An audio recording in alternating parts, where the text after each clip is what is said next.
Hello everyone, আমি দেবতৃষা। তো আজকে আমি চলে গেছিলাম জুডিওতে, না অন্য কোথাও না। এবার জুডিও কিন্তু ওপেন হয়ে গেছে আমাদের কোচবিহার হয়েছিল 27 তারিখ, বাট আমি গিয়েছিলাম 28 তারিখে। বাট গিয়ে দেখলাম প্রচন্ড পরিমাণে ভিড়। সবার প্রথমে আমি চলে গেছিলাম ওমেন সেকশনে, আর সেখানে গিয়ে দেখলাম মোটামুটি কালেকশন ছিল, বাট বেশিরভাগ হয়তো আউট অফ স্টক হয়ে গেছিল, কোনো ফাঁকা ছিল বেশিরভাগ জায়গা। দেন আমি চলে গেছিলাম জুতোর সেকশনটায়, আর এখানে মেয়েদের জুতোর কালেকশন যা ছিল অসাধারণ, আর দামগুলোও কিন্তু খুব কম ছিল, তোমরা গেলে দেখতেই পারবে।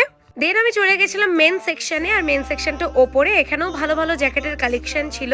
আর দেন আমি চলে গেছি আমার সবচেয়ে প্রিয় জায়গায়, মানে মেকআপ সেকশনে, আর এখানে যে লিপস্টিকের কালেকশন ছিল অসাধারণ। আর শুধু এটাই নয়, তার সাথে কিন্তু ছোট ছোট কিউট কিউট লিপ গ্লস পেয়ে যাবে, তার সাথে লাইনার, কাজল, অনেক কিছু পেয়ে যাবে, লিপ লাইনার সমস্ত কিছু, তার সাথে তো শীট মাস্ক, ওয়েট টিস্যু সমস্ত কিছু। তোমরাও দেরি না করে জুডিও ভিজিট করো, আর আমাকে কমেন্টে জানিও যে তোমাদের কেমন লাগলো। নেক্সট ভিডিওতে তোমাদের সাথে শেয়ার করবো আমি কি কি নিয়েছিলাম। তো চলো, টাটা।